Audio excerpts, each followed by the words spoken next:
সিদ্ধিরগঞ্জ থানা মামলা নাম্বার যেটা আছে 29/5/2025, যে মামলা পুলিশ ডাক্তার সেলিনাত আইবিন আমাদের সাবেক মেয়র তিনি 7 দিনের পুলিশ রিমান্ড চেয়েছেন, সেই মামলা রিমান্ড শুনানি হয়েছে।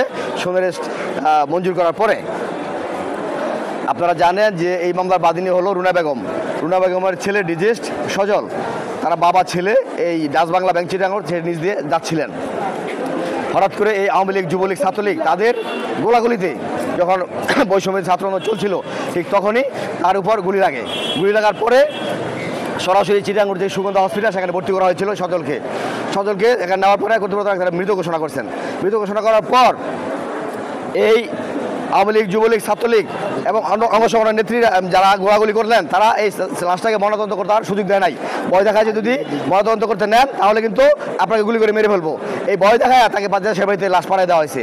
এবং এখন লেখা আছে স্পষ্ট 1 থেকে 6 নম্বর আসামির নির্দেশে এই গোলাগুলি হত্যা সংঘটিত হয়েছে। এখানে এই মেয়র আইবি হলো 6 নম্বর আসামি আজার নামীয়। সুতরাং পুলিশ 2 দিনের পুলিশ রিমান্ড মঞ্জুর করেছে। এই মামলায় কে হত্যা মদত দিয়েছে এবং হত্যাকারীর সাথে কারা জড়িত এবং এই অর্থের জোগাড় কে দিয়েছে এবং এক্সপ্লোজিভ যে গোলা বারুদ বোমা এগুলি কোথা থেকে আসছে, কাদের নির্দেশনা হয়েছে, এই সমস্ত তথ্য উপাত্ত বের করার জন্যই এই পুলিশ রিমান্ড। আশা করি পুলিশের এই 2 দিনের পুলিশ রিমান্ডে পুলিশ এই হত্যার প্রকৃত রহস্য উদ্ঘাটন করতে পারবে। ধন্যবাদ সবাইকে।